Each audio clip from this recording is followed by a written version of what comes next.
Babies die if they aren't held enough. In an experiment conducted in Germany many years ago, several very healthy babies were divided into two groups. And half of these babies were held regularly, and while the other half received the same degree of care as the babies that were held, these babies were never touched, and these babies died. Well, I'm not saying that what's going on in technology these days is the equivalent to that experiment. There is an energy that comes from human touch that cannot be substituted by anything else. Skyping with someone isn't the same thing as actually spending time with them.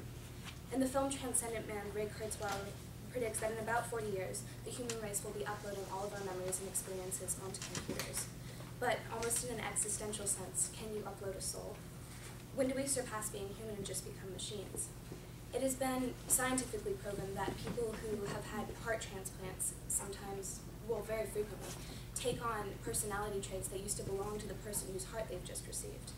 And who we are as a human being comes from more than just our memories and our experiences. It comes from our hearts, our lungs, the way we interact with people, the way we move and think. In Feed, everybody has the ability to chat with everybody else, and when Titus feels uncomfortable talking aloud to somebody, he just chats them. At one point, Violet even screams at him, "Just talk to me." And I think this really shows the difference between physical and technological actions. If we have technology that allows us to not have to do something that we feel uncomfortable doing, we're going to take advantage of that.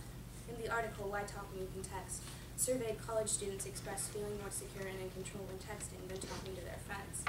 Hannah King, a 23-year-old research assistant, said, "If you say something embarrassing, it's more embarrassing in person."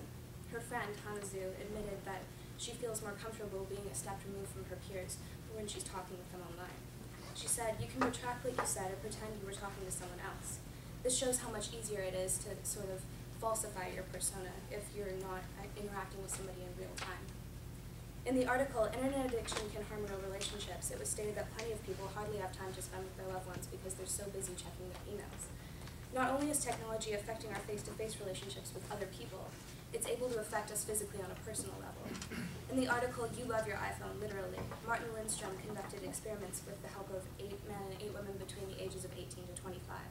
When presented with images of iPhones and the sound of the phones ringing, plenty of activity was shown in the insular cortex of the brain, which is associated with emotions and feelings of fondness.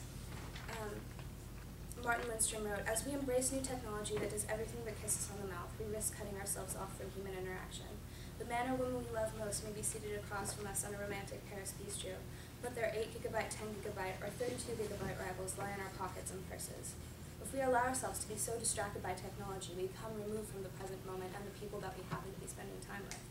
We cannot substitute the true physical interaction for technological communication.